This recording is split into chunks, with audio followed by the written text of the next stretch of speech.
Oh, Satnam, and hello, Studio 108 Seekers and Sages. I am so delighted. I feel like we're a little overdue. Like it's been a stretch. It does feel that way. It does. But I'm here with Lisa Turner, and she's going to share her insights and her knowledge and her skill sets around astrology. We need to know what's going on because, as you know, if you've been practicing with me, you've heard, and I'm a little around it. So I share, I share what catches my attention and what I'm inspired by. But what we know is that we've been through a lunar eclipse, a solar eclipse. We have ahead of us the winter solstice. We have a lot of movements, as always. There are all these planets in the sky. They're always moving. They never stand still.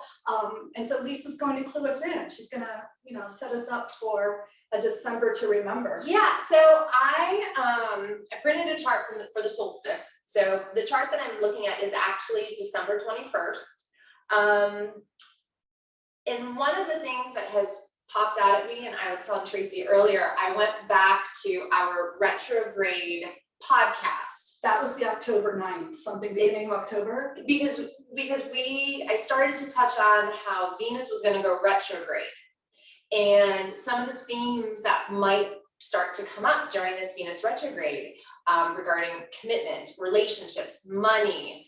We were talking about gift giving because the holidays were going to start coming up.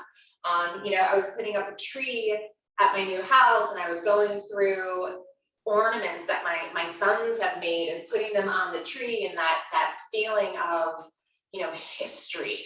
And we all feel that, I think, around the holidays when we start the nostalgic as we start putting those decorations up. And spending money. So I don't know. It's one of the things that we talked about, in that retrograde podcast of probably pulling back versus spending more. So I've noticed that, the gifts that I have been giving are more practical. They're not like last year. I think I spent a ton of money on Christmas. And this year I've completely just pulled back things that have a little bit more meaning. I think this is really interesting because my kids said to me about a month ago, how about no Christmas gifts this year, Mom? And I was like, fine. I mean, we're people that have everything we need. There's, I rack my brain to think of something that's going to thrill them anyway. And so I said, fine, but love letters. So no gifts, but love letters at my house. I put the stockings up, but no gifts, just love letters. Yes. So we'll see. So right? These love letters. So we have Venus, which is about love and affection. And I don't know about you, but when I write a letter or I want to communicate something, I feel it deep inside of me, right? What is deep inside of me that I really want to express to this person? And we have Venus conjunct Pluto.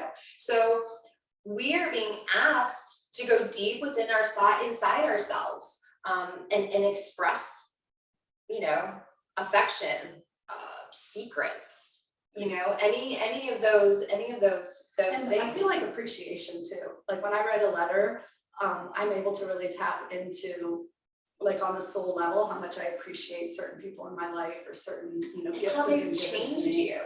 100%, yeah. Yeah, and how they've changed and you. Like this idea that we're journeying together, I get super sentimental about that. Mm-hmm. Yeah. So you were talking about how we're finishing up eclipses. We did finish up the Sag Gemini series, and on our eclipse series, which I did go back to and re-listen, we're now shifting into that Scorpio Taurus axis of eclipses. Mm-hmm. And what do you know that Venus and Pluto are in the sky together, and the eclipses are shifting into a Venus-Pluto axis. So I went, well, this is quite interesting. So this solstice time, this eclipse time, is really having us look at our values, what we're giving away, our emotional needs, our sense of value and worthiness. And as I was sitting with it, I went back to relationships. We all find ourselves in financial situations or relational situations, and we have this story, right? We all have this story of what our relationships were in the past, and maybe we had divorce, or maybe we had hurt, we had all of these things. And with this conjunction and with these eclipses that are forming in this new axis, we're looking at our own worth of who we are and relationships and how I can't think of anything more triggering around that than the holidays. Mhm. Like when you sit down at holiday dinner with your family, and if you're gathering with extended family, people that you have history with, people that you have a ton of stories with, Mhm. people who have created stories out of events differently than the stories you've created out of events. Yeah. I mean, that's it's fertile ground. It absolutely is. I did look back at the Venus cycle. So the Venus cycle did start on November 18th. That was at 11 degrees Capricorn. It's going to retrograde December 19th, so right before the solstice.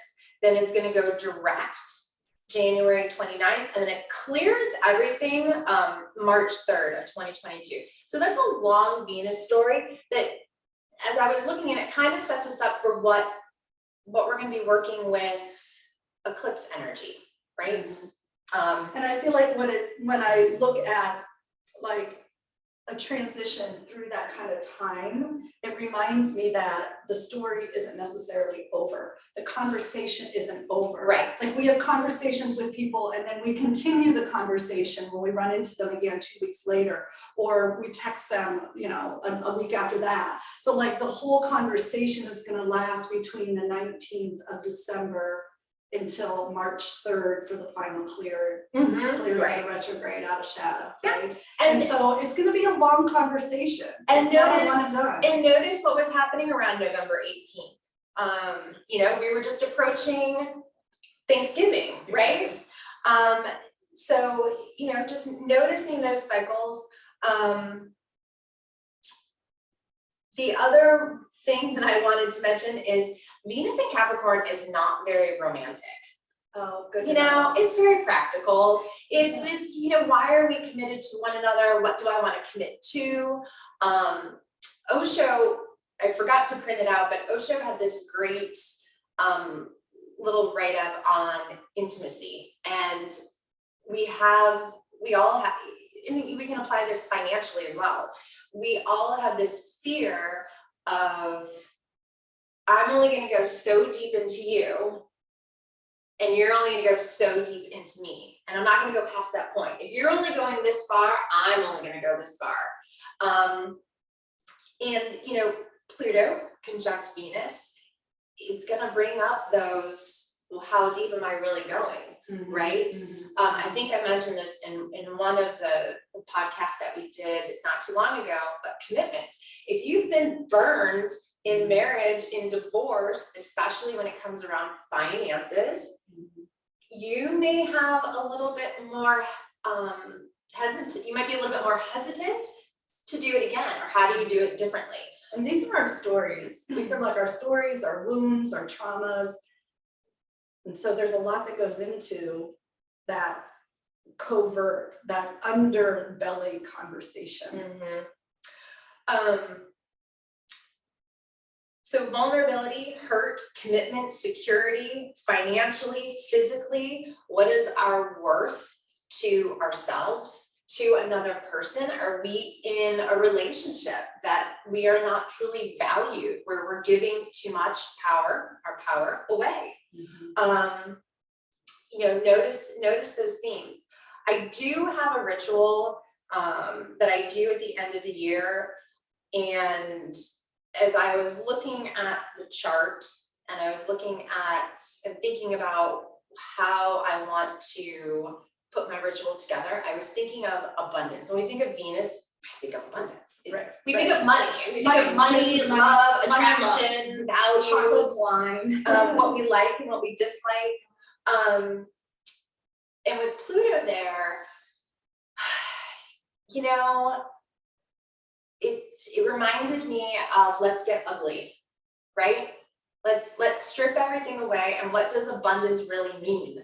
Does it mean having a room full of cash you know? Yeah, it doesn't mean all the Christmas presents under the tree. Yeah, It doesn't mean to me, a when love letter, when right? I was thinking of abundance, it's health, it's vitality, it's waking up in the morning and not always having a sore back, it's eating good food, it's having a clear mind. Like, to me, that is abundance. and freedom.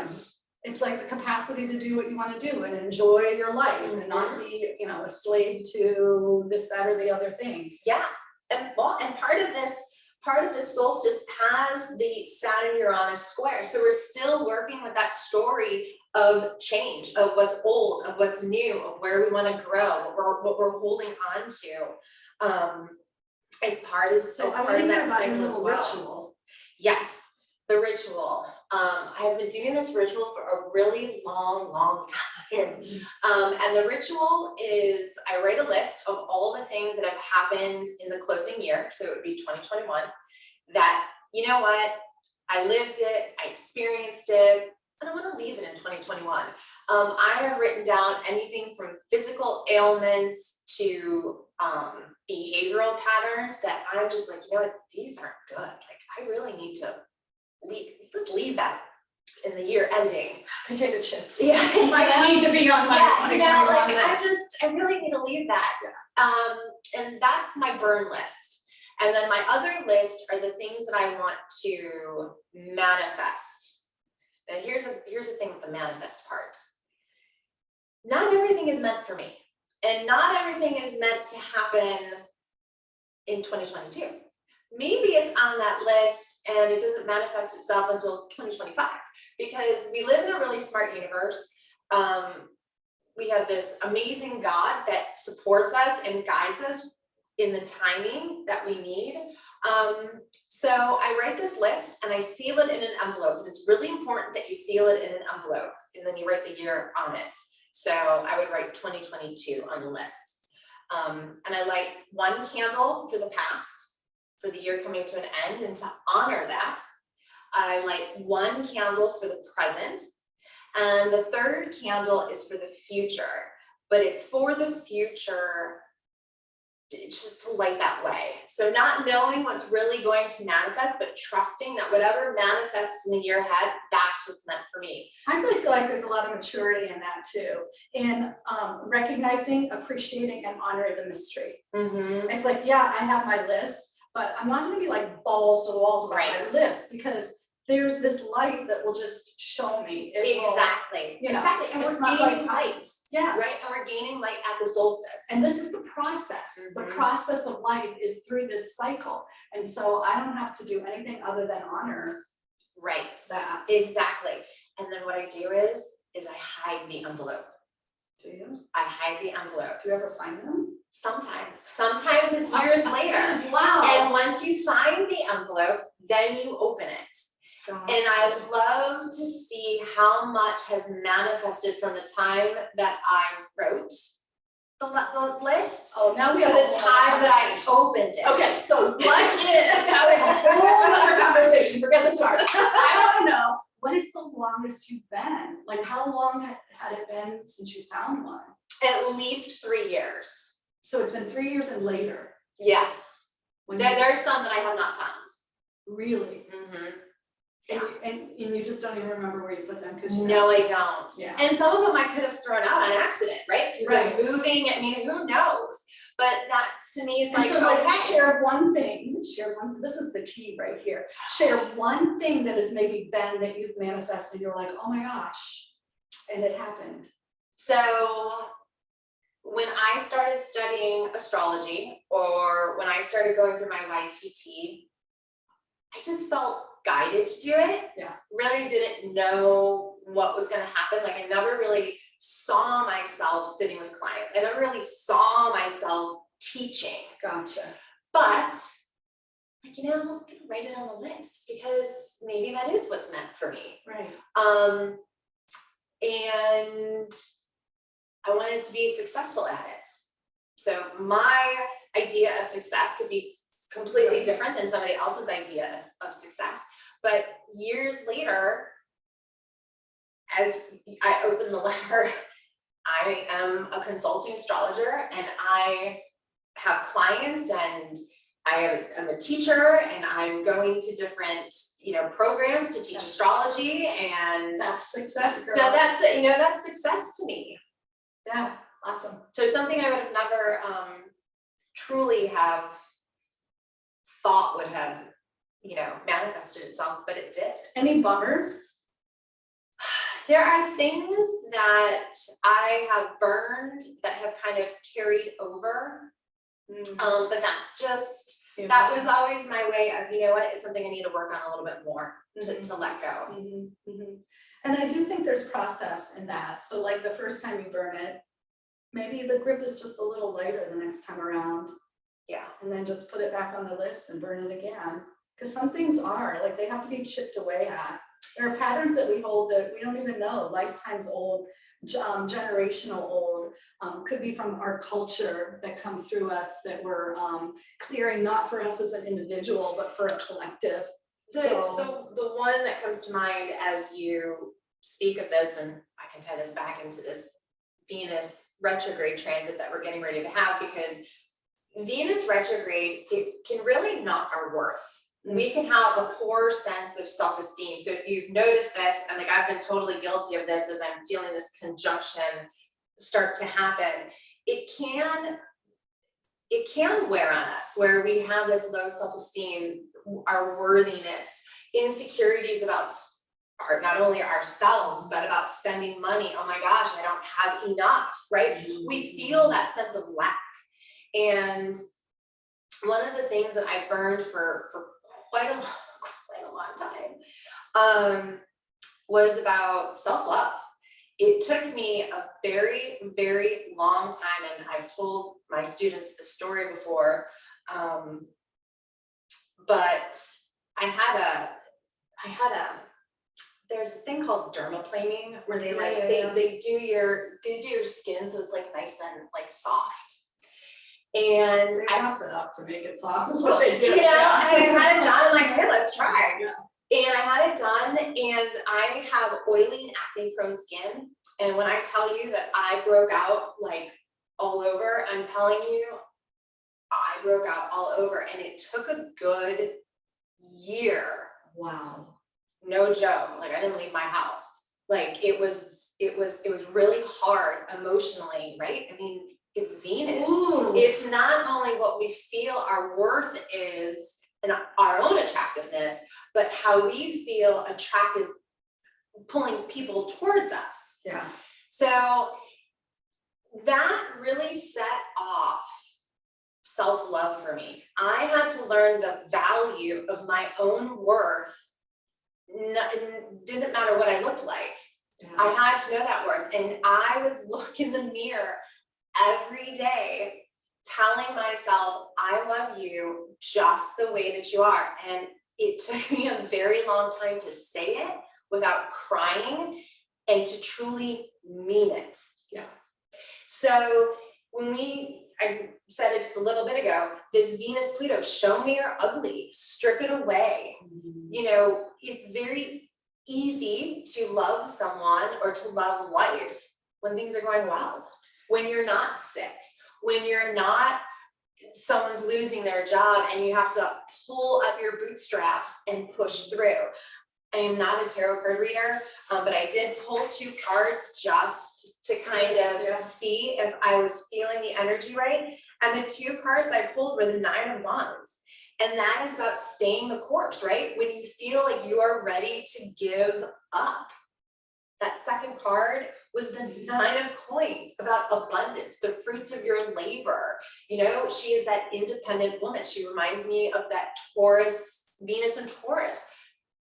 She's connected to abundance and nature and that sense of security. Right. So the things that come up are idea of abundance and worthiness. That's the work. Deep, yeah, dig into it. So, and like, you know, it's going to be a holly jolly season, but it's not going to be without its inner work. There's going to be some deep inner work, but I feel like as we've been through the past 2 years of tumultuous events, you can kind of get the feeling of how this goes, how the game goes, okay? So someone comes along, dumps everything out, and then as you pick up the pieces, you can decide what you keep, what you leave, and the next thing you build with your pieces is better than what they dumped out and destroyed. Yeah. And so this sounds like it just might be another cycle in this period of time that and it might clue you in, like I said earlier, what you're going to be working with these eclipses, because we're working with that Venus Pluto. So go back to the 2-hour eclipse podcast, you know, and kind of sit with that as well, because that's going to help you. It should work through what this Venus Pluto story is, what this solstice energy might be kind of bringing to light for you. because 2022 is just going to be another year. It is going to be another year. I will say I'm really looking forward to 2022. And one of the things that I'm looking forward to, and I'm sure that we will do a podcast and get deeper into it, is that Jupiter is going to finally ingress into Pisces, and it's going to hang out there. It goes super fast, and then it's going to go into Aries. But what it is going to do, it's going to make a conjunction to Neptune. So you have these planets. So I thought of like romance, spirituality, energetic healing, right? These truths, these beauties, the vision of love and compassion. So I think a lot of that new faith is going to be restored. And that's shortly after this Venus-Pluto cycle. So, you know, maybe you come through some of these uglies, you know, with Venus-Pluto, and then by the time we get to this conjunction, it's that renewed sense of love and faith. So you're thinking and maybe hope. April, May of 2022? Yes. Yeah. It is April of 2022. Yeah. And so that's good. Yes. Yeah. So I kind of like it to see what kind of gets torn down a little bit under this cycle. I did, if you want, I did print whole sign charts for people who know their ascendant. If you want to go, Can we go quick? Yeah. So this is your ascendant, this is not your sun sign. Yes. So you would have to know your birth date, time, and place, and run that through a little free chart system and see what your sun sign, but see what your ascending is, what your rising sign is. So for a Pisces rising, this Pluto Venus is going to go in your 11th house. This can affect your groups, your friends.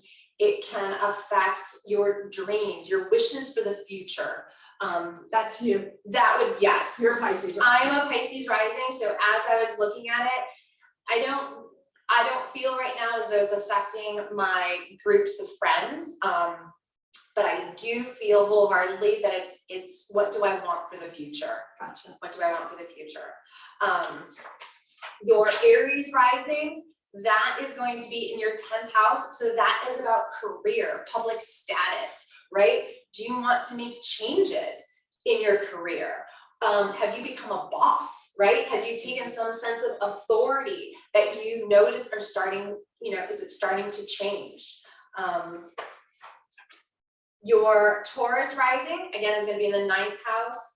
That is faith, religion. It is the law. So, if you have any legal dealings, make sure you don't. right? Just take care of it. Higher education, right? Do you want to go back to school? Do you want to write a book? Where are you? Are you, breaking down and building back up your sense of faith? Like I said, religion, the bigger picture. Our Gemini risings, that is going to be your 8th house. So are you dealing with other people's money, debt, inheritances, psychological stuff? Are you digging deep into the things that are taboo? Are you playing with life and death, right? Where, depending upon your age, where is my life headed? Maybe you're talking about estate stuff, will stuff, any of those things. Our Cancer risings have it in the 7th house of relationships. So you may feel it literally through your other partner. Got it. Got it. Because Interesting. it is your Interesting marriage, dynamic. it is your marriage partner. Those Leo risings will be in the 6th house. That is your work, your health, that is the focus, right? Do I need to revamp those things? What's happening in my daily life? Gotcha. The Virgo is gonna be in the 5th house, so that's dating, sex, children. That is where your focus is. Am I having enough fun? Am I passionate about what I do? Venus is in there, right? Do you have a creative endeavor that you're kind of toying with, that you really want to get out there, but maybe you're worried it's not good enough? The Libras will be in your 4th house, so that is home and family stuff. So, you know, notice what's happening in home and family, your roots. Maybe you're taking care of someone, or changes in the home and family. Those Scorpio risings will be in the 3rd house. That could be siblings, your neighborhood. Communication is the big one, right? Because it's the 3rd house. Possibly, you know, you have breakdowns with automobiles, things like that, but my emphasis would be more so on communication, being in that 3rd house. And then those Sag risings will be in the 2nd house, so that is truly your money, right? How am I spending money? How am I making money? It is the Taurus house, so again, so it's tying us back to our own worthiness and our resources, right? Our Capricorn risings, of course, will be in the 1st house, so that is very about self. Venus retrograde in the 1st house, with Pluto in the 1st house, I would caution you to do anything crazy to your appearance. Slow down with the Just tattoos on your yeah, face, just like or dyeing your hang hair. out a little bit. Notice what changes you want to make and see if you still want to make them when Venus is retrograde. Okay. I think I mentioned this in one of the other podcasts. I'm notorious during a Venus retrograde to do things. Why did I buy that? What was I thinking? Oof. You know, so notice that. I've noticed, you know, this cycle I've bought things and they just don't work, and I've had to return a whole bunch of things. Yeah. So, you know, kind of notice that. So anytime it's a little bit impulsive, like even if you're an impulsive person, like know when there's like that extra fire underneath there and sit with it for a day. Yeah, and then the Aquarius rising, that is going to be your 12th house. So those are the things that are hidden. That is a private time. That is, you know, that shadowy stuff of what needs to be healed, what's buried that you really just kind of need to process and look at again. Yeah, she's been talking about this because that's me, Aquarius. Yeah, rising. yeah. So she's been like digging in there, asking me. My eyes are like glazed over. Don't ask. It's in the 12th house. Yeah, exactly. So I'm not gonna tell you. Right. It's mine. It's under here. I'm working on it. Exactly. Now I will say with that 12th house, and with the 7th house, and hopefully it doesn't manifest this way, but I'm gonna throw that out there. That 7th house is your open enemies. Okay. Your 12th house is your hidden enemies. So if you have anybody, you know, You're not in the good with. yeah, notice what happens, you know, under the cycle. There may be some things hidden that you just don't know, or out in the open, you know, if it's that 7th house. Yeah. And you can find me in class if you want to ask questions. You can, you know, send a message if you're not sure and you want more clarification. We are here for you. For sure. Like, For sure. hands down. And Lisa knows that we're planning this solstice event on the 19th, and from 4 to 6, I'll be leading some activating, cleansing, clearing, kind of getting ready for the solstice. Because the 19th is actually 2 days before the solstice, but it is the day that this begins, this conversation begins with Venus. So it is a big planetary alignment day. But we're going to create a vastu, which is kind of an arrangement of gemstones that has meaning and intention and purpose behind it. So we're going to use a plate with a template, and we're putting the gemstones on relevant to each planet and the planetary alignment for the solstice. We're going to infuse that with our intentions. You get to take your plate home with all the gemstones on it. So you get, I think, maybe 12 total gemstones on So it. if you've had them at the studio and they're absolutely gorgeous. Yeah. I've seen, I mean, they're beautiful. They're really powerful too. Mhm. And then the one I have from the fall equinox is in the front studio room. So if you're here, you can stop and look at it. Of course, I'll be posting it as we get a little closer and I'm marketing. But this one you'll take home, clear and hold your intentions from the solstice until the spring equinox. So this can be one way of anchoring in, amplifying, and really clarifying what the work you want to do. So, and we need these. We need these like little flashlight in the dark. We need the railing going down the stairs. We need tools that just support us in staying clear so that we're not hijacked by all this stuff. And so you can see that how this plays out and pans out is very individual, very personal. It is. Lisa would love if you would want to come and have a conversation with her directly, make an appointment. Yeah. She can look at your chart specifically and unpack Yes. it for you. I mean, Yeah. that's really the way to do it. It This is. is like a tease.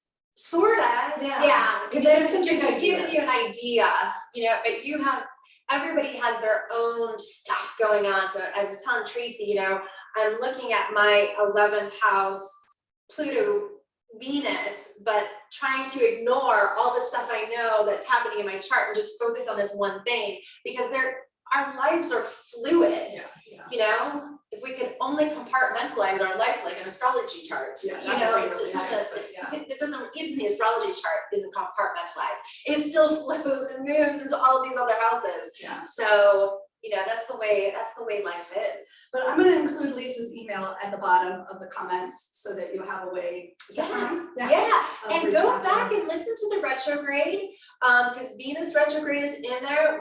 We talked about it.